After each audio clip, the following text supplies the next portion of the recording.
platform that ended up on the screen here, and I saw some folks reading that, and we'd like to keep that energy going.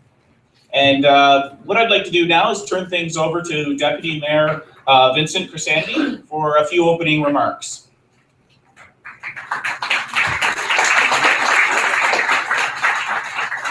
Thank you, Brad. And so Brad, as you heard, is with Ipsos. I want to, they're the facilitator. I want to thank them for doing this tonight. First of all, I want to thank all of you for being here this evening on a very, very important topic. And we're here to listen to you. The purpose of this evening is to hear your comments, your ideas, and we're looking forward to that. I also want to thank the City Manager's Office. We have a number of people here from the city. City Manager's Office, Planning, Economic Development, Finance, Public Health, and Social Development.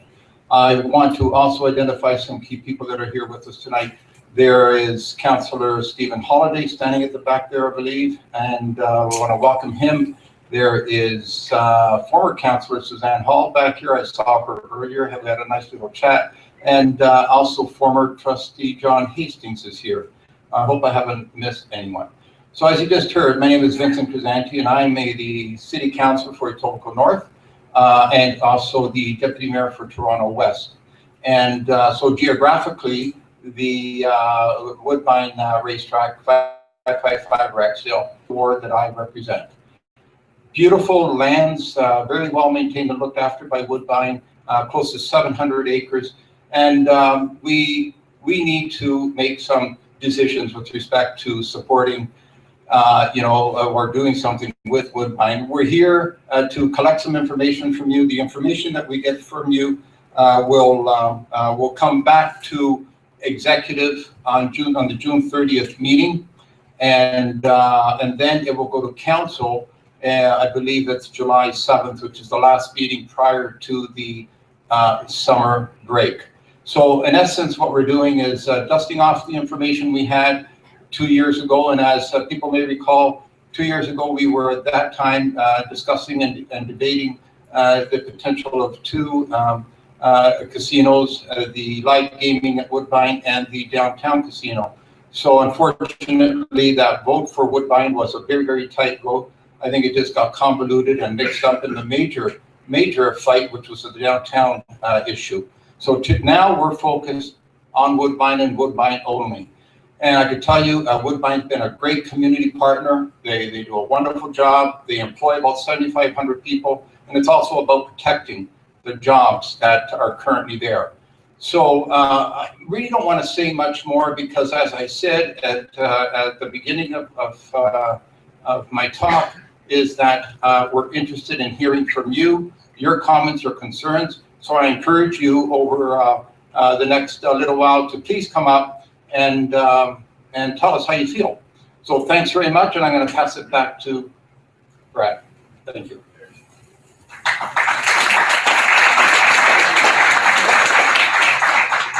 Thank you very much, Deputy Mayor. I'd now like to bring back Peter Notaro to give you a brief presentation.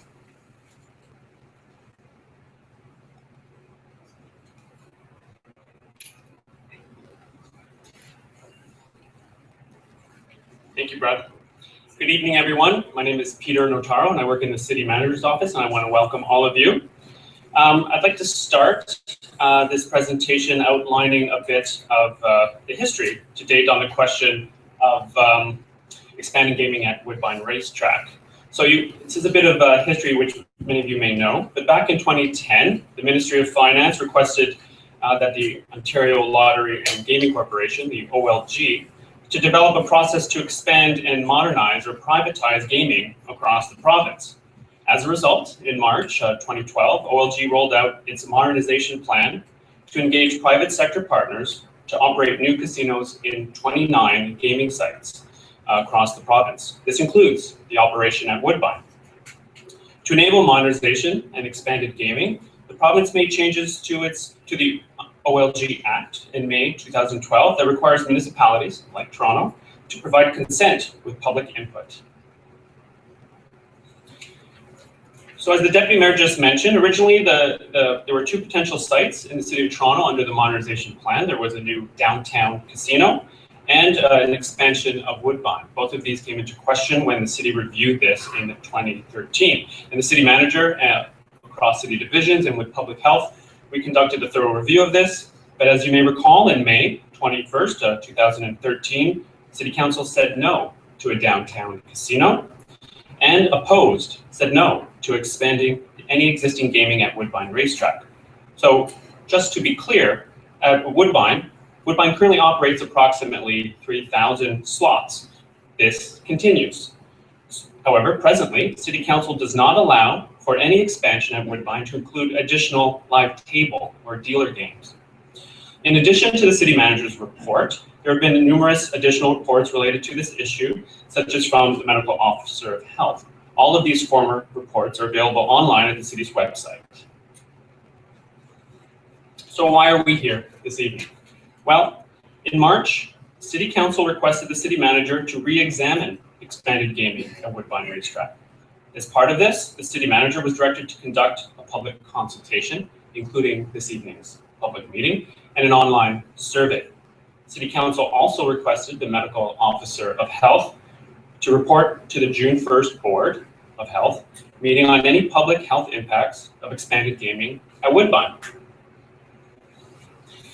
So City Council was quite thorough in asking city staff to review a myriad of things related to expanded gaming at Woodbine. So in addition to this public consultation, City Council's decision in June or in July will consider a number of things, and please bear with me for a moment. You see all these various building blocks here. So in addition to the folks' public input, city staff will be reviewing the size and type of facility that would be suitable at Woodbine, land use, infrastructure, and planning matters, public transit and transportation considerations, potential economic impact and risks to existing employment if a casino were located in the GTA but not in Toronto, the potential costs, if any, and revenues to the city, the benefits. So City Council asked us to relook at the benefits of the 2007 Woodbine Live initiative, which you may recall.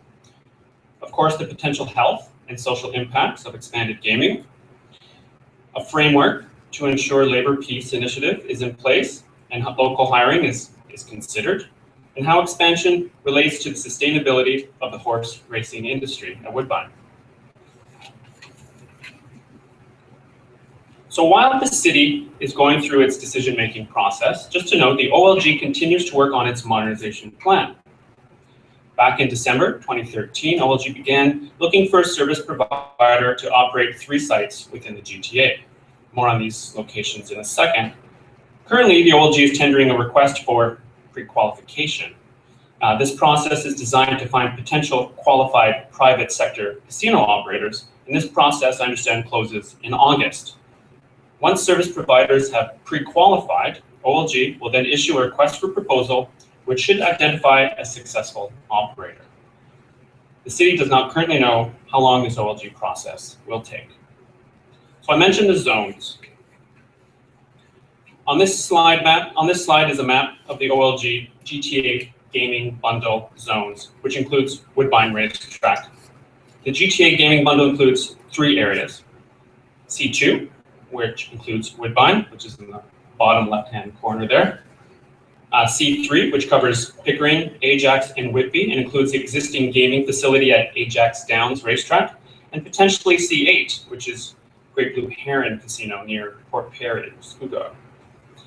So OLG has determined, it's important to note that OLG has determined that GTA customers will be best served by having a single private casino operator to manage all gaming operations across the GTA within this bundle. In other words, one private operator will provide gaming in all of these zones.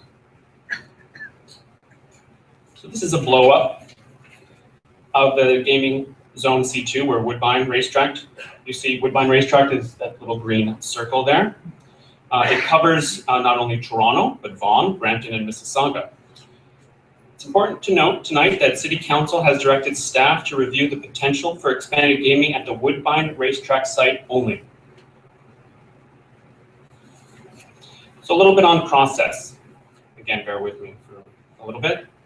I'd like to summarize the timeline and process I've talked about throughout this presentation, because it's important to note that City Council's decision this summer. The spring and summer is one step in the overall process. On this slide, you'll see along this arrow are some of these stages. The Executive Committee's initial request to staff, the public consultation, including tonight's meeting, an upcoming report to the Board of Health, and the City Manager's report to Executive Committee in June. As part of the City's staff report, the City Manager has the opportunity to recommend conditions that the province, OLG, and its potential operator and its future operator should meet to address the City's interests on potential planning, design, transportation, infrastructure, economic development, and social and health issues related to expanded gaming at Woodbine. I will discuss these conditions on the next slide. The OLG continues its procurement process as mentioned with its RFPQ closing in August, then followed by an RFP and the selection of a service provider. Again, as mentioned, we're not sure what these timelines look like. So if City Council in July does not consent to expanded gaming at Woodbine, the OLG procurement process will continue as planned, and the amount of gaming at Woodbine Racetrack will stay at its current levels.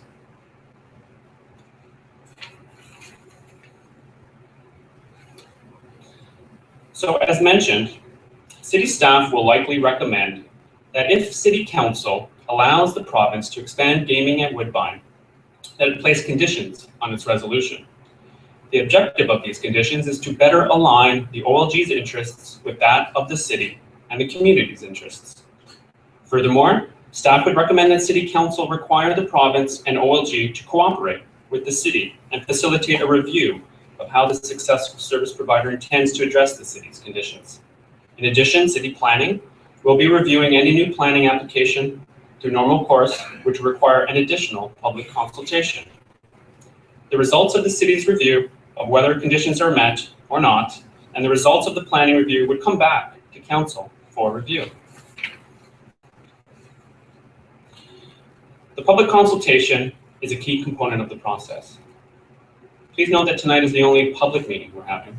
However, the online consultation continues until May 29th, and we'll close it at 5 p.m. on that day.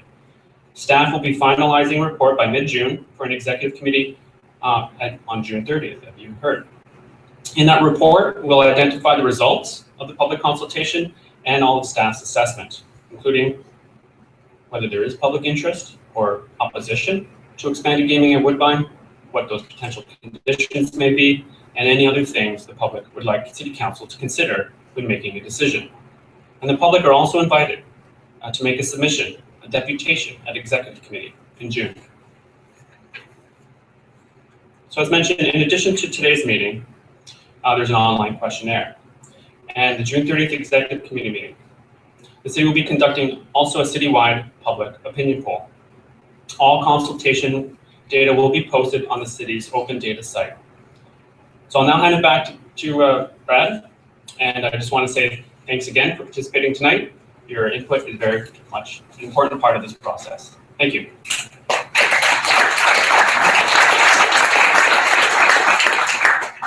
Thank you very much, Peter. Appreciate that. I'm just going to switch presentations here. Okay, so this is the part of the evening where we open the floor up to questions, thoughts on the possible expansion. We encourage you as much as possible, or as much as you're comfortable, to use the mic provided in the center of the room. If there ends up being a long lineup of people, that's okay. We encourage that, but do form an orderly line down the middle. And once you're done, if you could sort of exit stage my left or your right if you're at the mic, and work your way back to the chair, that would be greatly appreciated. I'm going to moderate the session as best as possible. If there are questions that require answers, for the most part, that will be turned over to City of Toronto and other stakeholders who are in the room. Some of them will be seated here. I'm sure others will be elsewhere in the room. And if there are any questions that maybe require a bit of sleuthing or seeking out additional information, we ask that you be patient with us while we do that.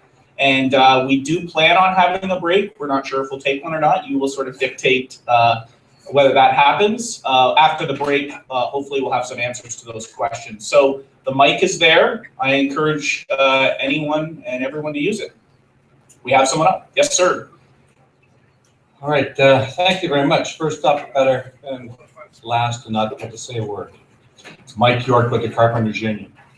And firstly, I'd like to thank the city for hosting this event and also for getting us all back together because we missed everyone over the last 2 years since our last go around.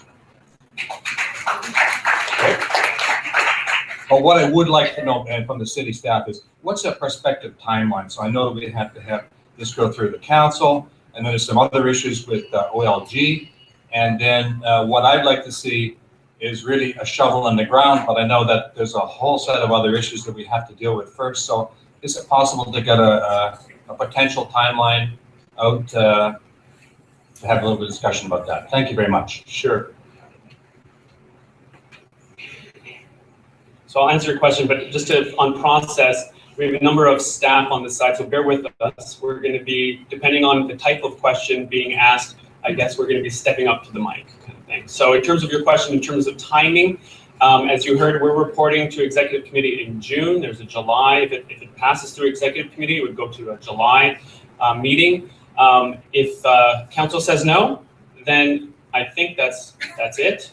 And Woodbine, as far as the direction given to staff, if council says proceed with this resolution to expand gaming, if they accept what will likely be city staff recommended conditions, then it's over to the OLG. They are running an RFPQ process, which closes in August. Then they will engage an RFP, so they will, and I'm not sure how long that would take.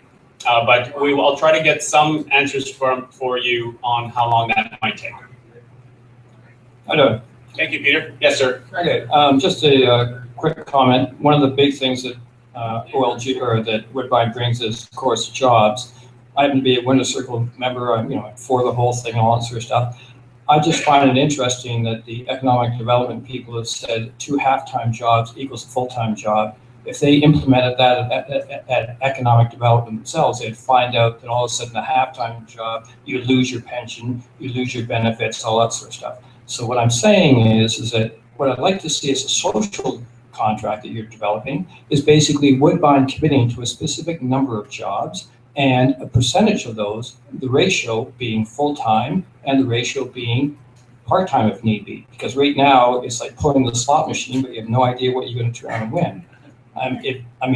If economic development feels that 2 half-time jobs equals a full-time job, let them implement that in themselves and they lose all their benefits. Okay, thank you for that feedback.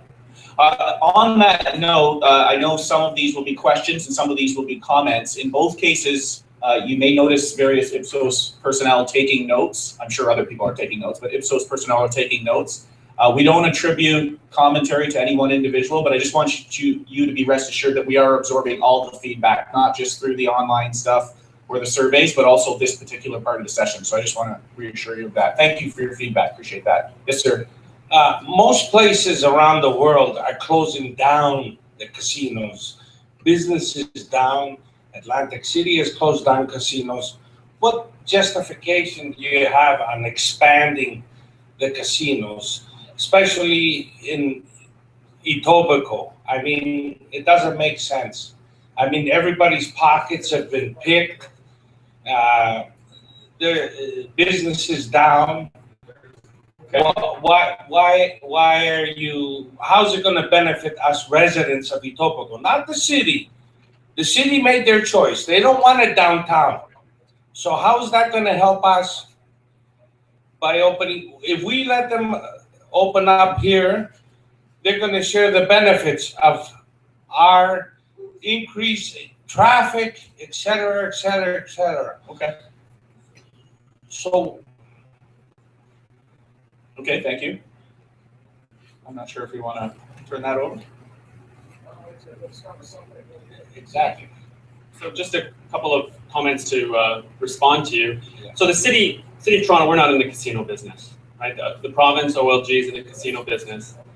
They are looking to expand in the GTA. When we look at their documentation in terms of how much more casino business can expand in Ontario, they have done the work. We're no experts. Tell Wynn the cupboards are bare. There's nothing left. So we are responding to that desire to expand by putting some city a review on it and potentially some city conditions as we met. So in terms of some of the comments you made, what type of community benefits or what type of ways of addressing some of the social and health implications, city staff will certainly be listening to you and be addressing that in a report back to the executive committee. I think Stephen Holiday's here. Maybe he should give us some output on the increase in traffic. Is there going to be any? I don't know. One sec. What do you think, sir? Is there going to be a big increase? That intersection's already packed to the limit at rush hour. You can't get through there. Oh, sorry. Eh? Sorry. Okay, you're not getting. I don't blame you, sir. I don't blame you at all. This is provincial garbage being hoisted on us. That's it. Sir, Thank you very much. Sorry, I just wanted to touch a bit on the traffic issue. My name is Richard Beck. I'm with the City Planning Department, Transportation Planning Group. As part of any application for development, the developer will be required to submit traffic impact studies for the city to review, which will look at transit operations, traffic operations within the area network and recommend improvements that are required to support their development. So we don't have an actual application before us today, so I can't tell you specifically what is part of this, but you can't build any more roads, sir. Where are you going to build roads, more roads to get there? Right. You can't build anymore. Well, there's new Are you going to have a roads. shuttle? Maybe the airport shuttle? Well, those are things that council has asked us to look at as part of the city manager's report back in June 30th, to look at a preliminary transit strategy, as well as to look at the cost benefit analysis of extending the Finch LRT that is currently planned to go to Humber College, about extending that further south to Woodbine and Rexdale, as well as to the airport. So those are things that we have to look at, but again, we don't have a firm application to respond to at this time. But it is on our radar, absolutely. Thank you for that. Just before I come to you, sir, I just want to, we have some folks speaking while others are speaking, and we're very much interested in what everyone has to say, but we want to make sure we capture it all. So you could just maybe wait to get to the mic. That would be very much appreciated. Again, that's sort of a selfish thing from Ipsos's point of view, because we can't necessarily hear what folks are saying beyond the mic. So if you could do that, that would be fantastic. Yes, sir. Okay, my name is Gary, and I live about 10 minutes from here. So, what I would like to see is there's a map at the back with a 5-kilometer radius around the Woodbine Center, and I would like to see the city's vision for that whole 5 kilometers. I know the airport's there; you're not going to do much there, because I would hate to see us do anything on this particular site that precludes the development of that whole area, because I think this is probably could be one of the best served areas in the city for transportation. It's bracketed by 4 major roads. It's has the potential to have GO, LRT, everything in that. I'd like just to see that what the city's idea is for that whole area, so that we can, even if we have this, regardless of the merits, maybe this isn't the best configuration for it. If it shuts down some of those other options as far as transportation and other forms of development in the area. Okay, thank you very much for that comment. I appreciate that. Sir.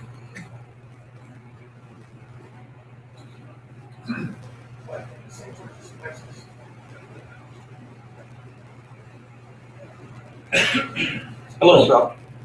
First off, I'd like to thank the city for holding this consultation. If it really ends up being what this place ought to be up the highway. But I have my huge skepticism about it. I think the Woodbine Entertainment Center, this is the last opportunity, in my estimation, for Woodbine to get it right and for the city to get it right.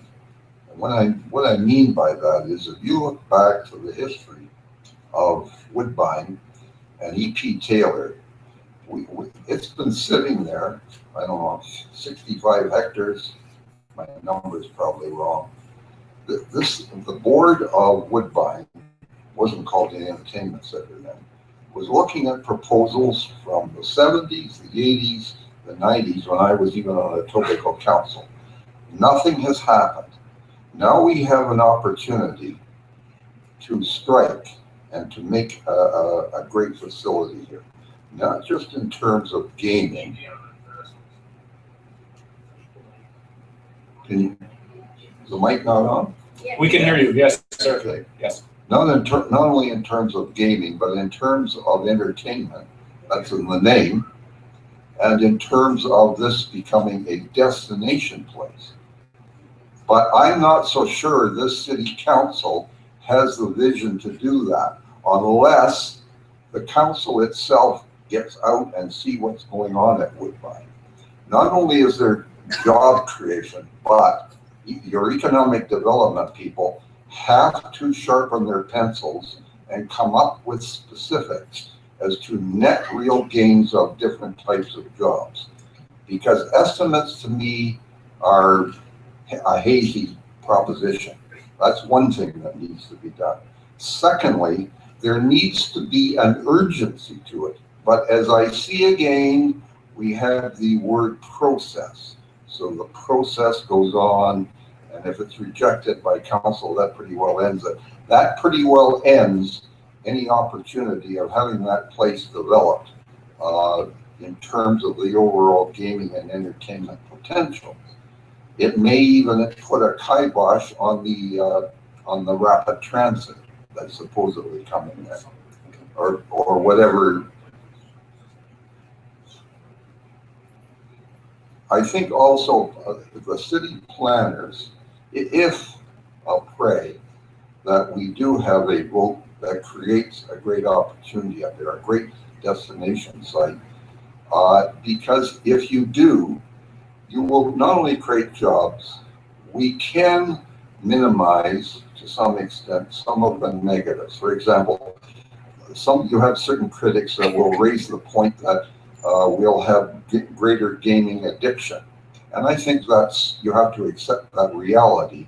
And since this city council and this city is always interested in raising taxes, I will give you another tax that possibly you could get through an agreement with the OLG. In the US, gaming is taxed.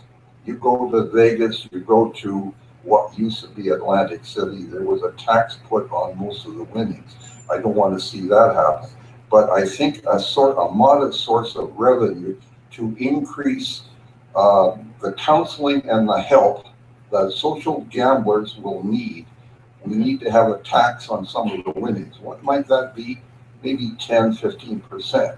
Because we do not see actual numbers around. I look back there, I probably missed them in terms of that proposition. Okay. I think also there's a large potential here in terms of not just the jobs in gaming and the hospitality industry, which is very key, in fact, when you look at where are we going to have the jobs for young people coming out of our public education system. This is one of the key areas. Now, you must be advocating all kids get into gaming. No, I'm not. So I want to make sure my remarks are not misconstrued that way. Okay. Finally, I think there is great potential for collaboration between Humber College, which is now the Humber Institute of Advanced Learning, and Woodbine in all phases. Because Humber a way back had a horse grooming, horse management program that they let go. And to me, it's one of the keys of helping. Sorry, sir, if you could just maybe let people.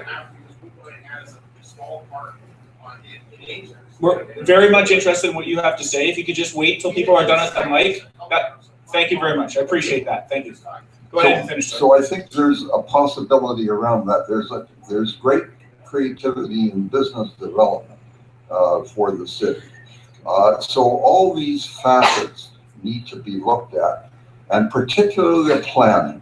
The planning has to be done comprehensively, but we need to get city council and the planners need to become much more cognizant that there's urgency. And when we have timelines, if this thing goes through, you actually establish timelines that are reasonably firm.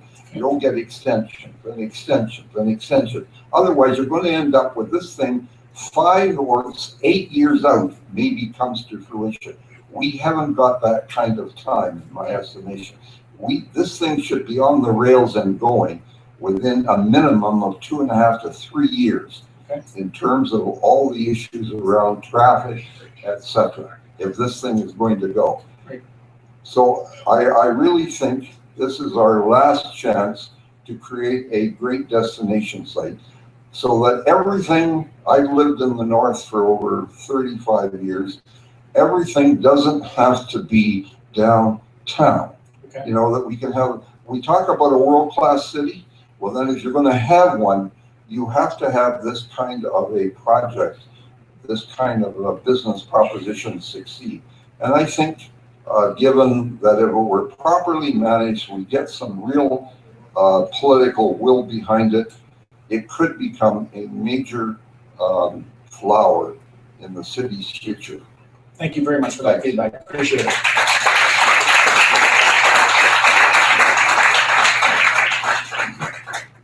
Hello, my name is Nuruddin Bule. I live in the area, and I'm also from the hospitality industry. This is an expansion. I'm sure it's going to create job. Number one, what kind of job is that? Is that the kind of job that supports family? Number one. My second question is, what kind of plan that you have for the community? In that community, as you know, we need a good job. Do you have a plan for that?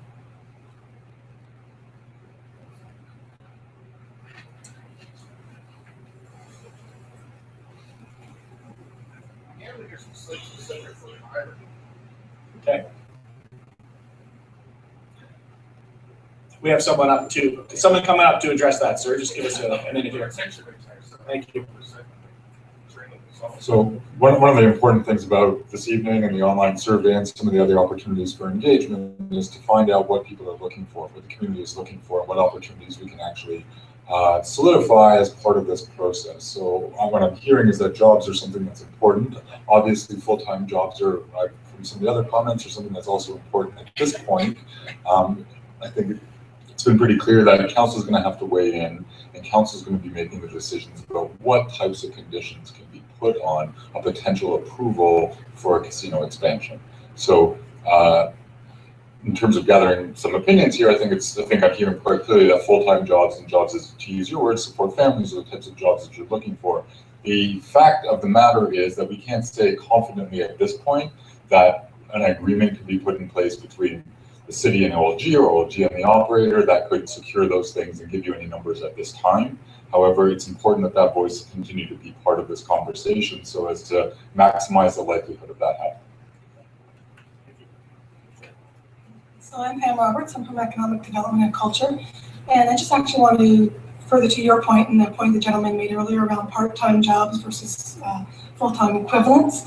That was a really good point that was made, and it's certainly something that we'll be looking at and considering when we make contributions to the report that's going forward in June. So recognizing that 2 half-time jobs aren't the same as a full-time equivalent, and you recognize how important that is to the community. Thank you. Thank you, Pam. Yes.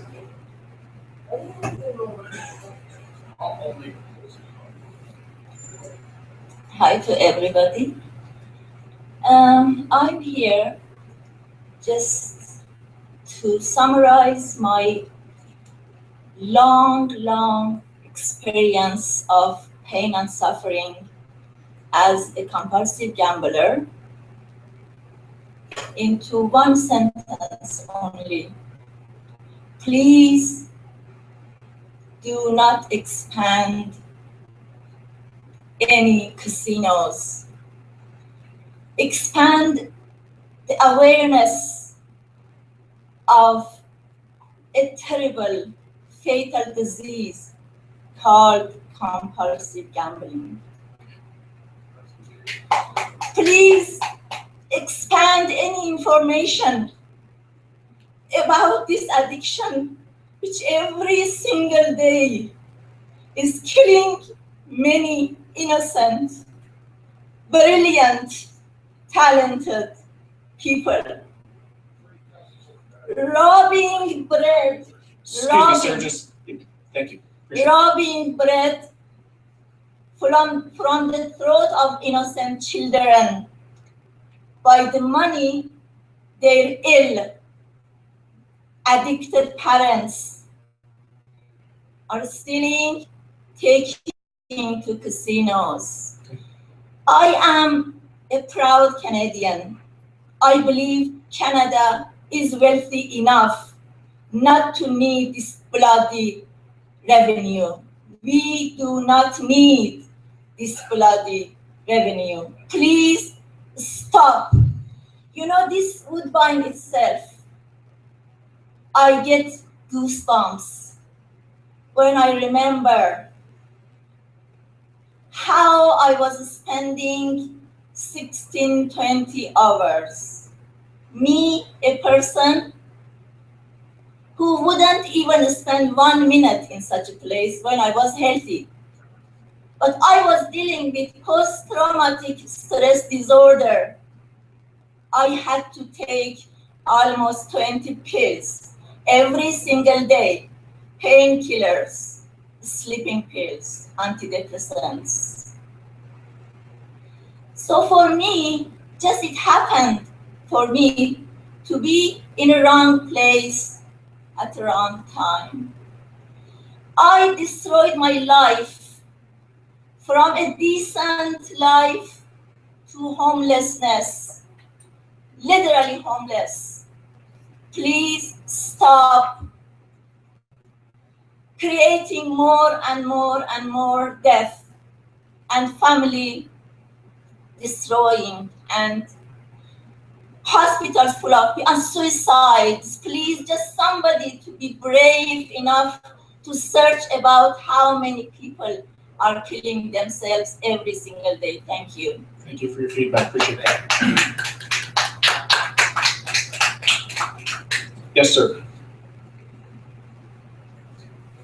Hi, Tom Holland. I'm a Toronto resident. I'm pro-expansion, pro-responsible revenue from gambling, and pro-harm reduction from gambling. I looked through the motions that were passed earlier in support of this, and Mary Margaret McMahon, yeah, she tabled a motion for location data on current users of Woodbine slots and electronic gambling, including gambling losses, be provided as inputs for harm mitigation strategies. And that lost. And what I'll say is the OG's done an excellent job in implementing the Winner Circle program. And we all know that's an incentive program for playing. And you capture from when the person gets in there, attached to their identification profile, all their gambling, time, money wagered, time spent. So there's lots of powerful data that can be immediately produced. TPH can get with OLG tomorrow. The data guys can pump out tons of reports, but you can get number of gamblers that gamble at Woodbine, average 10 days per month or more. We can all say that's excessive gambling, right? Use that as an input. You could have the young adults, 19 to 22, if you want. If you want to extend that and use those players' cards and go to, the Ontario school system and find out how many Humber college students, are cross-referencing there and get that data as well. Average losses per month for, excessive gamblers. So there's lots of inputs that I think should be made available because they can't just use it for marketing. They should use it for harm mitigation strategies as well. And these are valuable data that's immediately available. So I think that would be one input that should be added. Okay, thank you. Another one related to the last process executed that was the no vote 40-4 for the Toronto Casino. So the Toronto Public Health produced a report that gave a bunch of harm mitigation strategies, and those mitigation strategies, they weren't accepted or used by OLG in any fashion. I remember OLG said, kind of scoffed at them and basically made fun of a few, but this process here on the 1st of June, when the Toronto Public Health comes with harm mitigation strategies, I would suggest that there's a process where OLG and maybe other stakeholders actually sit down and innovate new harm mitigation solutions, because Ontario has the ability, because it's government run and they can, you know, have leverage over all the casinos in Ontario. They're going to be supplied in this report with a lot more harm mitigation strategies than the last report. So I think the city manager responsible for the report, Peter Notaro, is going to get one in his office, and so is Toronto Public Health, which has a lot of unarguable solutions that will significantly reduce the harm from gambling that can be implemented. So I just would recommend that there's an actual process where OLG says, wow, we have to accept this, this is real, we can implement this, and move that forward. But the last process didn't have that. Okay, makes sense. And the final statement is privatization. So I'm a casino resort, very experienced person, so I understand a lot of the background on this. But the privatization, I haven't seen any value justification for the math. And when you step back and you say gambling is a forever business for Ontario, so what we're going to do is we're going to get 3 different, you know, people to bid on 3 different packages. Then we're going to take a big chunk of profits and hand them over forever. We're going to hand these profits over forever to another third-party company that we're going to have problems controlling, implementing new harm mitigation strategies. Stop it. And I think we should really take this as an opportunity to work out the risk profile of outsourcing versus doing it right once. And I can tell you, Caesars, MGM, they haven't made profits in a decade.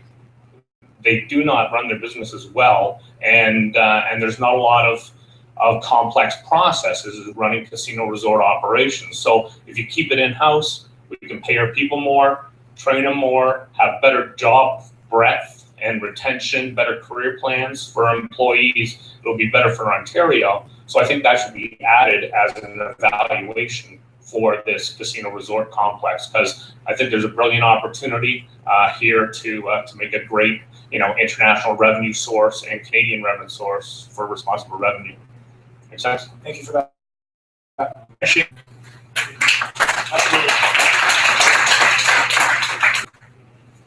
I just want to comment, thank you very much. Those were very helpful measures and indicators that you pointed out. And I just wanted to note that, as you probably heard earlier, public health and city staff, we're going to be linking our reports together. We're going to collaborate, fact find together, and those 2 reports will be coming forward to City Council at the same time. So the findings from the Board of Health and the City Manager's report, if it does go through Executive Committee, will all come through at the same cycle. So I just wanted to add that process. Yes. Hi, my name is Liz Pimentel. I'm the president of the Hospitality Workers Union here in Toronto. We represent about 8,000 people across the city and about 2,000 in the west end of the city, including 400 workers at Woodbine. So we have a couple different concerns. One is protecting the existing jobs that are at Woodbine and making sure that the operation that's there is sustainable and and functioning really well, and a real tourism hub, so that the jobs that are there plus the new jobs that would come would be very stable. People have raised full-time jobs, and we want full-time unionized jobs in that place. So that's one concern, is that you're protecting the existing jobs. But in terms of new union jobs, what kinds of assurances do you think you can give around that, around the idea of labor rights being respected? And a kind of separate but related question is, are you contemplating conditions around sort of the size of the operation? Because, as the Hospitality Workers Union, we deal with gaming all over North America, and there's a really big difference between sort of a slot box type of a model and an actual resort destination kind of a model, both in terms of what it offers the city, but also how it attracts tourists and also the kind of jobs it creates. And so I'm wondering, what's being contemplated around sort of the size of the operation. Okay.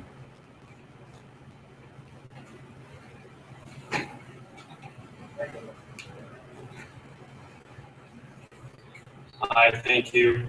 I'll start and may turn it over to planning. But as you may recall, in 2013, we did city staff, city planning did look at the potential land use options for expansion at Woodbine. You might see some of our figures on our boards. If they're not there, we'll be putting it as background on our website.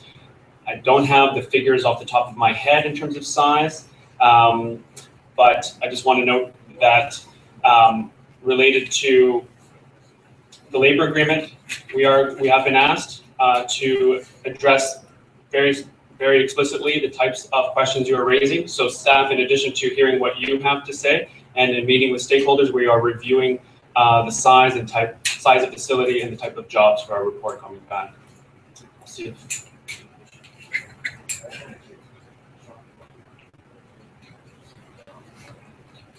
Hi, my name is Neil Cresswell. I'm the Director of Community Planning for the Etobicoke District.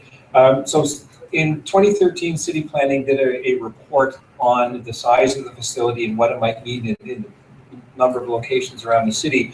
I anticipate we will do likewise in this report through the City Manager's Office.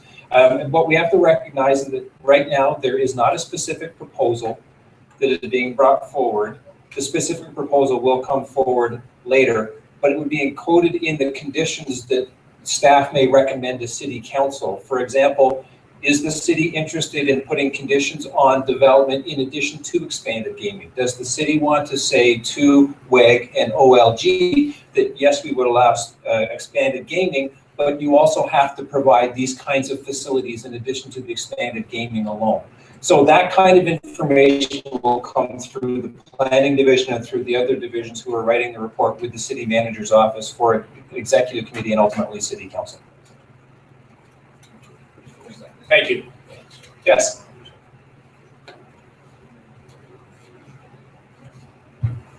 My name is David. I work at the Rogers Center. So I'm a shop steward there, and we have about 1,000 workers and mostly young people. So what I'm concerned about with this project is how are we going to be sure that this is going to be some union jobs and that these are going to be people who can afford to take care of themselves and their families? Because as a young person right now, there's not a whole lot there's not a whole lot that's out there. So it's a major concern that we have things to look forward to. And if we're planning a large entertainment complex that's going to be a landmark in the city, we have to make sure that we take care of ourselves along the way. Thanks. Okay, thank you. I think some of the information provided so far regarding jobs, but I'll have folks reiterate it. Just to echo the points raised earlier, there isn't sorry, I'm Todd Orvitz. I work with the Social Development Finance Administration Division of the City of Toronto. One of the things we represent one of the boards back there in respect to the community benefits agreements. One of the things that's identified on there is the possible inclusion of job opportunities within a possible community benefits agreement. But as was said earlier, there's currently not a proposal on table, so it's difficult to say what numbers of jobs will be available from any one perspective. That said, the city is well aware of the importance that the jobs issue has in respect of a possible expansion of the casino. So that's something that's going to be looked at. It's important that the community continue to express its opinions about that. Thanks.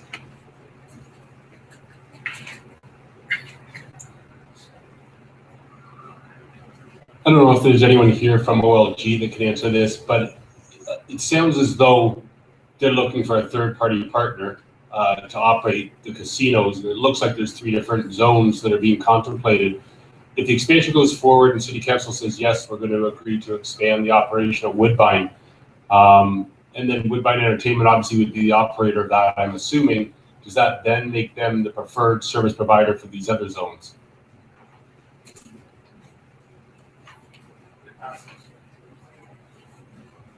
So just to be clear, I skimmed over this probably very quickly in the opening presentation. You may recall the zones that are in the GTA that Woodbine is a part of.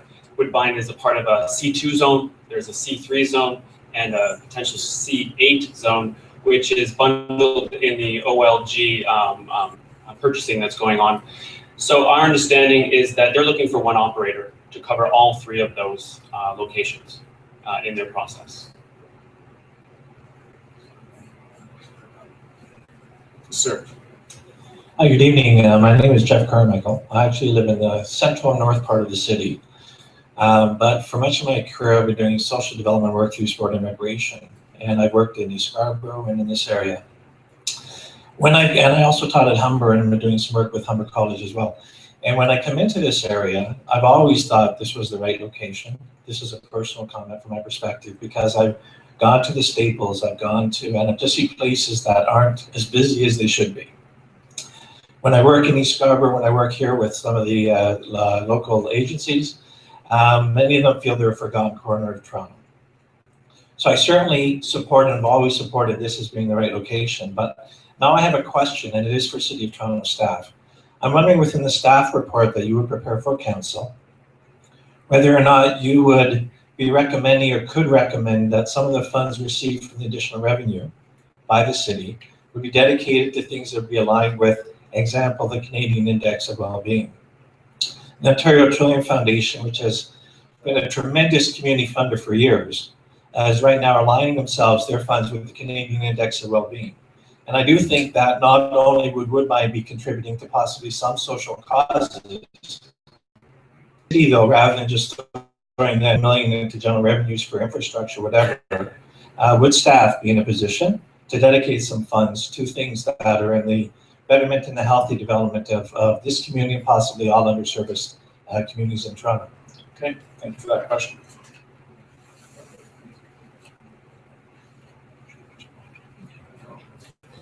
Thank you very much for that question. So as you probably know through what I understood from your question, the city currently, as part of its agreement with the OLG contributes approximately today about $15 million a year from a formula that allows the city to receive that amount. And right now, as you mentioned, that those funds do go into general revenue. In terms of an expansion, in terms of there's the standard formula in place. City staff don't anticipate a huge increase in the level of revenue that's potential to the city should City Council allow an expansion. But just want to note that in 2013, when we did look at this issue, staff did advise to dedicate the revenues, but it was more to infrastructure and transit. This time around, we're listening, we are assessing, and we understand the points that you've raised, very excellent ones. And I think in terms of whether we look at dedicating those revenues again, we will look at that most certainly. But I just want to note, in terms of this review, we don't anticipate the wealth of revenues coming towards the city under this initiative.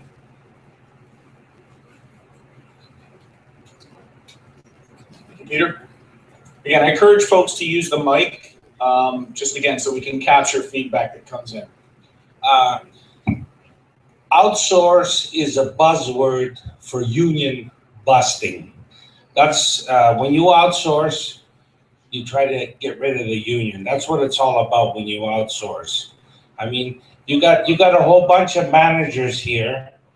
How many of them are on the sunshine list? And all they do is try to figure out how to outsource, and then you get rid of union workers. If you don't believe me, I can give you my name, phone number, and I'll give you a half-hour PowerPoint, and I'll show you what the city has done union busting, even with the garbage they're trying to.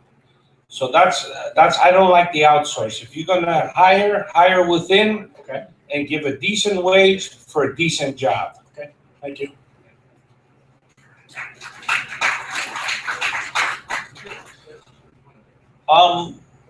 It's certainly welcome. We're welcoming more feedback, but it doesn't look like anyone else has approached the mic, and I spoke too soon. Oh.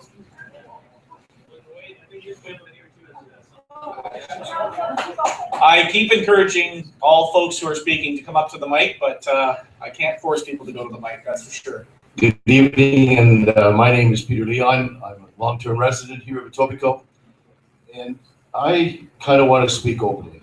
I've lived in Etobicoke now for 60 years. In the early days, before we became a city, we talked about developing the northwest corner and making things happen. When we became a city, it was a dream to build the northwest corner. And we saw Woodbine Racetrack grow and develop into the international event that it's become up there. We've watched industry grow up in that area, and we've watched industry walk away from that area lately. But new industry is coming back. There are people living in that area who could use an opportunity to better themselves. I see this development, this opportunity, as something really great for this part of Etobicoke. We have businesses up there who could grow and feed to an expanded operation like we're talking about. We have many food companies, international large food companies here in Etobicoke that could feed to that.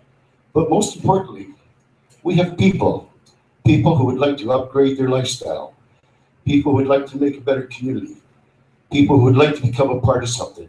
And I see this opportunity as a way we can get this happening for our people. We have a wonderful educational facility in Humber College. They can teach the people that are needed for this industry. Look at the people who are in the taxi industry. Look at the people who are in the transportation industry. Just recently, transportation now is going to be opened up into this corridor, and there's new things coming through Councillor Crescenti. This is an opportunity to better this part of Etobicoke for the future, and for the future of the people who are living there, and for the young people. The young people are important. We know we have to give them a career. We have to give them an opportunity to look to the future. I think this development, done properly, done with the community in mind, could make that happen.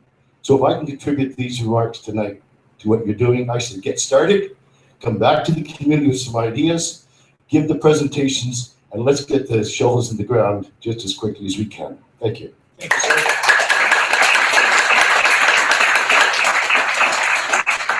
Hi, my name's Wanda Sinclair, and I lived in that riding since 1961. And first, my question is, why are we not holding this meeting in our riding? Second, I've grown up in the area, and I remember the parking lot where there's no cars during the week.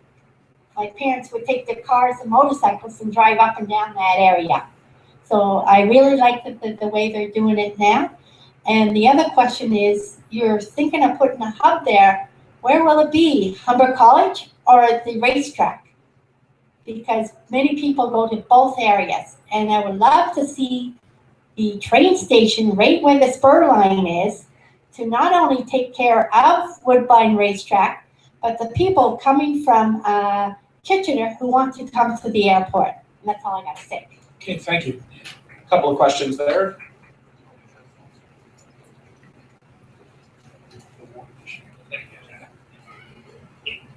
Thank you for that question. In terms of the selection of the venue tonight, as you probably know, we used this facility 2 years ago, and it was a successful event then. We thought, and we had access to the facility this evening, it was really a matter of finding an appropriate facility at the appropriate time. There was no thought. We needed a local event in Etobicoke, and this was the best venue for this evening. In terms of some of your questions related to transportation, I'm not sure if there's some comments from transportation planning.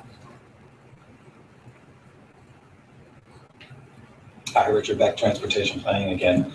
With respect to the hub location, as you know, the Finch LRT is currently planned in the detailed design now, and it's planned to terminate now at Humber College Boulevard, where we've got an on-site bus terminal that Humber College is already building that's going to be servicing the regional transit operators as well as TTC at that hub.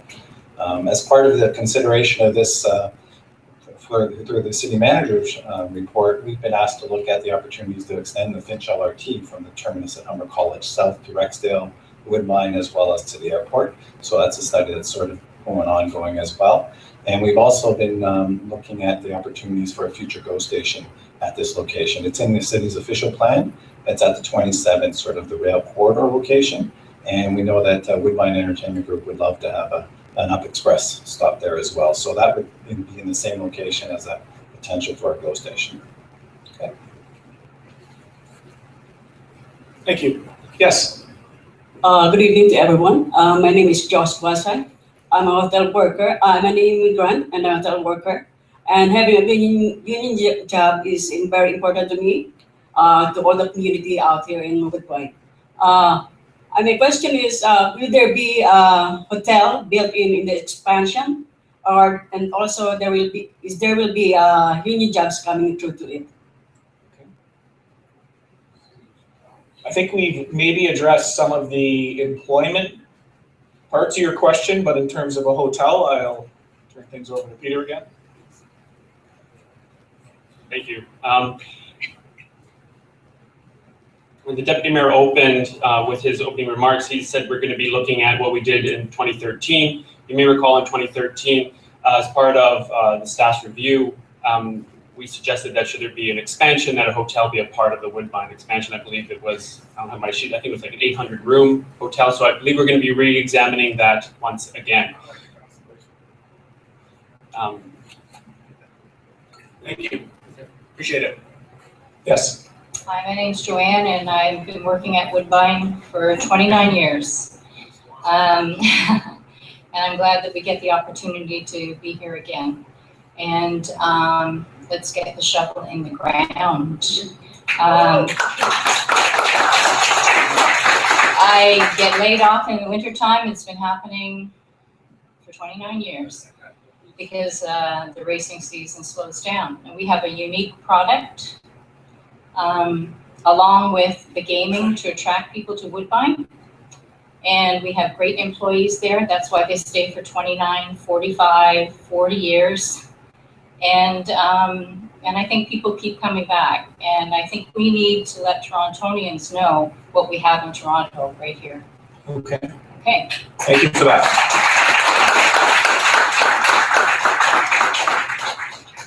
So I don't see anyone jumping up. Oh, okay. There you go. Well, I'm from the other side of town, but as it goes, what I see is a major league airport on, just to its left, or, Mississauga, and then you got across, I said Topiaries,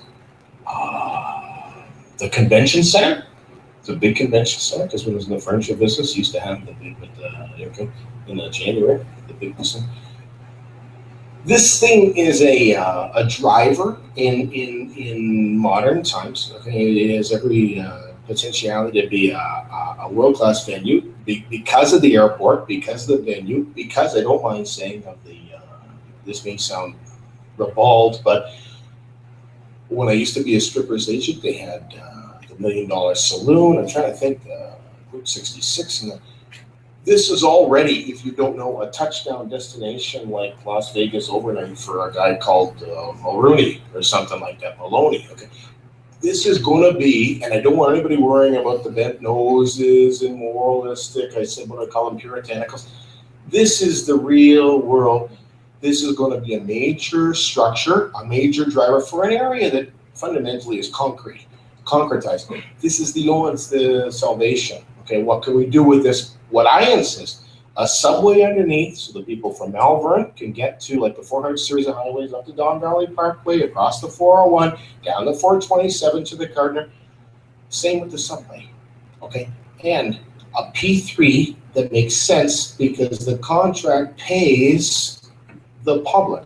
That is to say, revenue tools, non-inflationary concerns, that is every dollar bet is a dollar bet that day. See, and it's going to get split up across. These are the realities of what this thing's going to embody, and what we're not going to say no to based on what. Okay, no, what? What are your concerns? Thank you. Thank you. Okay, I think we'll take a break. The back tables, the information booth, I should say, as well as our feedback stations, which some of you used earlier, are still up and running. We encourage you to use those now that you have a bit of information. And we'll come back maybe in 10 or 15 minutes and see where folks are at. We'll open up the mic again. And for those of you who may leave us during that time, I thank you very much for coming, and hope to see the rest of you back in a few minutes. Thank you.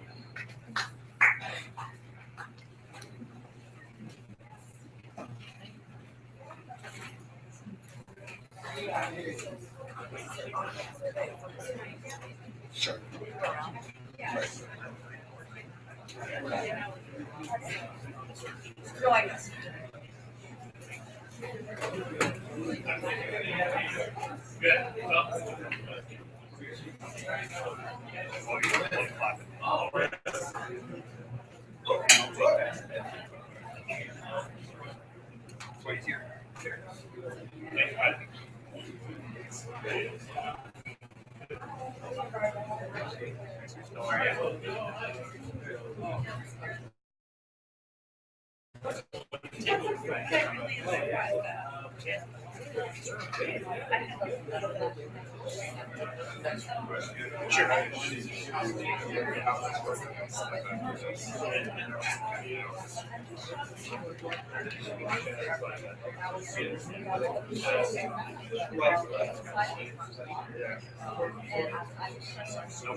That's the whole point.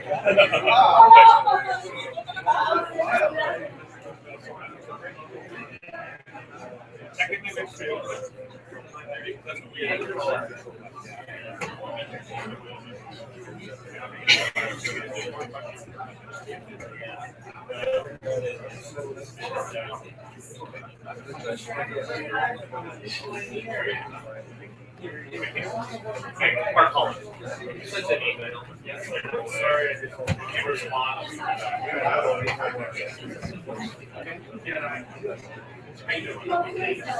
Take everything. Yeah. Give it to the people. Yeah. Post it. Yeah.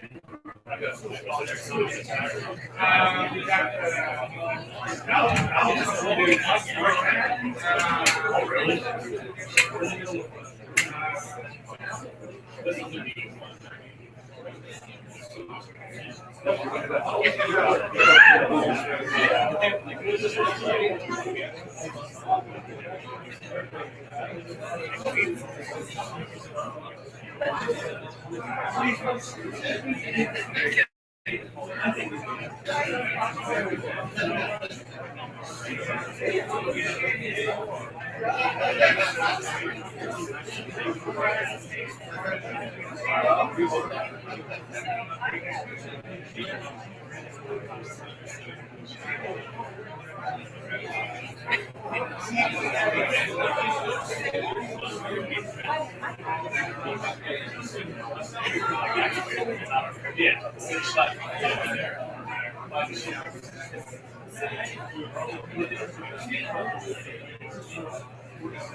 Anyways.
How you doing? Good. Yeah, it's a long day. And the question is, how many people there are going home by bus? It only runs about half an hour, Oh, really? Runs on the half hour? something like that. Yeah. Okay. That's what I wanted up in my area. Where it's supposed to be. That's understandable. Talking about Woodbine, why couldn't you hold it at Woodbine, then we can play slots. Fair enough. Sometimes it's hard to find space. And the other thing, look at the over here, the first people won't talk to the old man. Right. I notice that when I go in and out of certain areas. Not sure why that is. I'm going to see if you want to get things back going so people can catch their buses. I'm not sure what time those goes. I wish I did.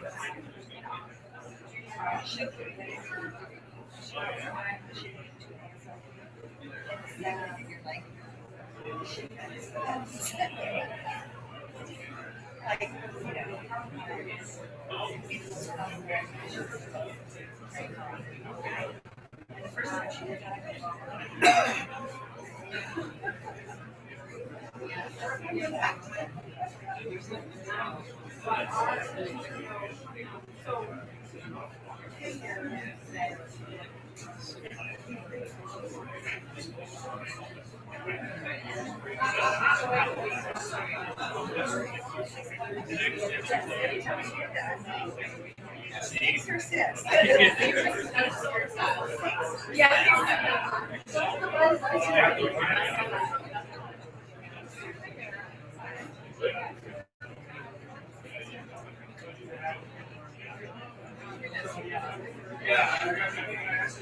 Oh, I see.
Sure.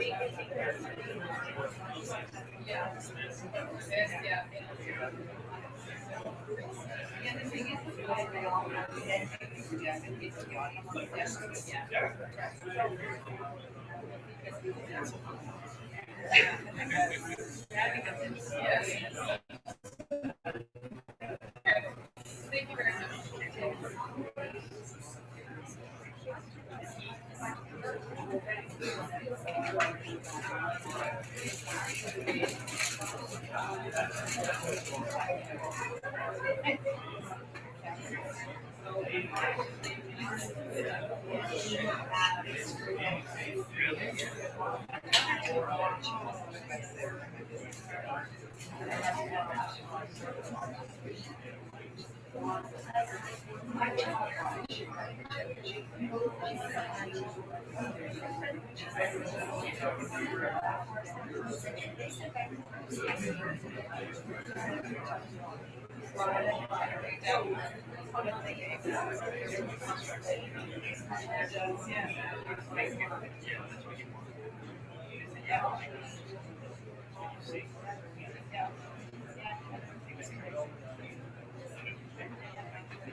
Okay, folks.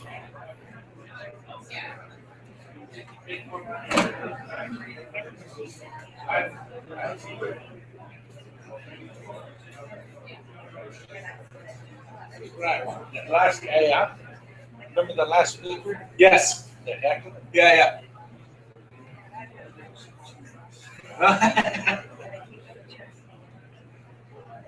All right, folks, if for those of you who are still around, just to keep the process going, if we could have you return to your chairs, that would be greatly appreciated.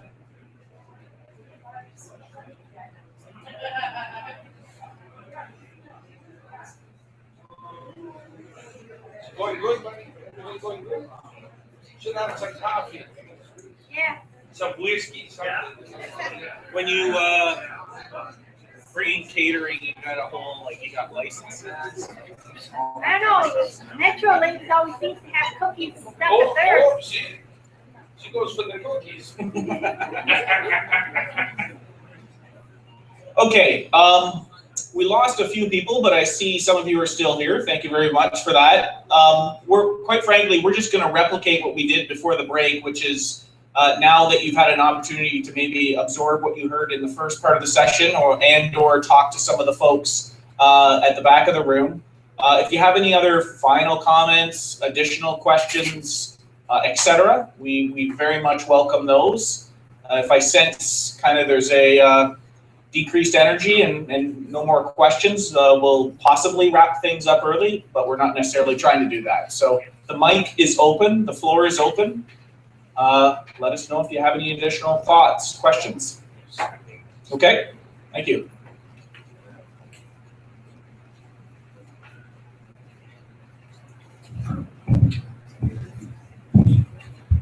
I know you guys sponsor the casino. I'm not too sure. Gamblers Anonymous, is that is the casino OLG give money to them? Does anybody know? Yes, nobody knows. I think we should increase the funding to these people. And I was out there, I really felt really bad for her, and that we should get like that. Thank you for that. Appreciate it. So again, I'm not trying to wrap things up early here, but if I don't see, yes, sir. My name is Leo, and I was born and raised in Toronto all my life. We've yet to hear anything from a customer as opposed to people with different interests in whether the development takes place or not. I'm here to speak as a customer. There is such a thing as responsible gaming.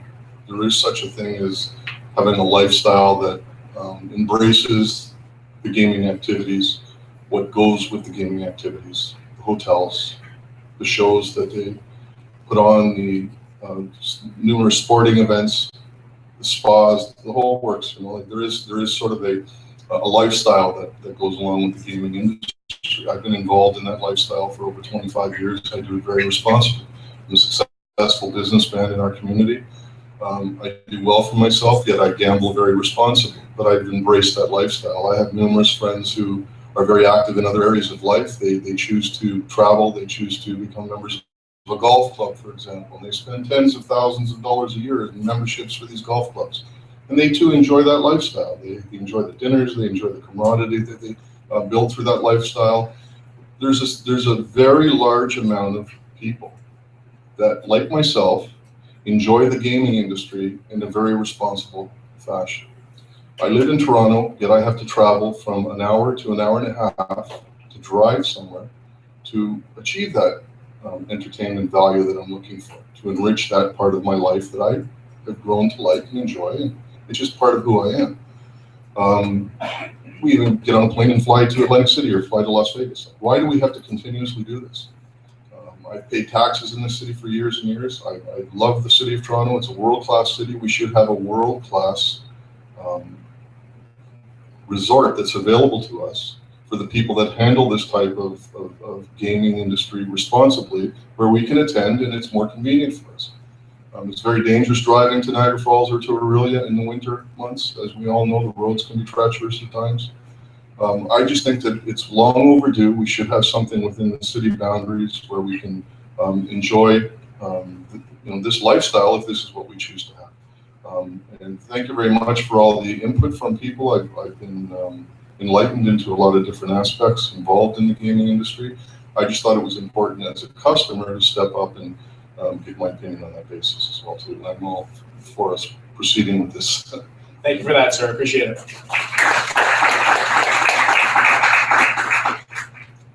Any other comments, folks? Okay, well, what I'm going to do is, this screen was, oh, sorry, that's okay. I'll comment. I'm Suzanne Hall, former councillor for Ward 1. And I'm still extremely active in the community on a number of boards. People do not discuss Woodbine with me.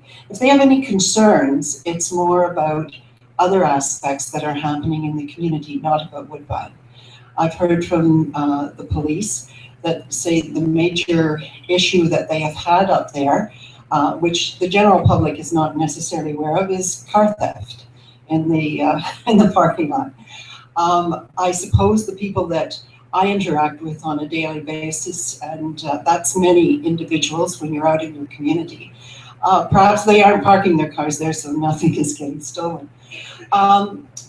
I would say that we've had the agreement, the public announcement of the Etobicoke Finch LRT going into Humber College. There was a feasibility study done about taking it from Humber over to Woodbine. It was seen as quite possible. If this were to go through, that's something we could take a look at. I know the provincial government is interested in seeing this happen. Perhaps then we could encourage them to increase the funding in order to do that. The reality is the businesses around there, they were really looking forward to Woodbine Live. They were looking forward to enhancing their business. In fact, I'm aware that the Etobicoke General Hospital was looking to take over one of the businesses that were in the plazas across from Woodbine. And they chose not to because Woodbine Live was going in, and they chose not to move away from it. So it hurt people when that died.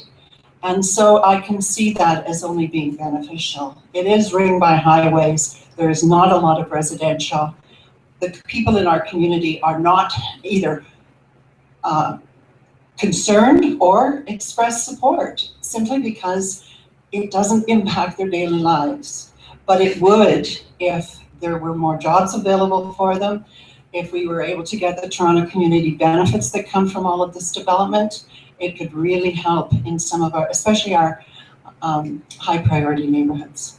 So I think we should just get on with it. Thank you for that feedback.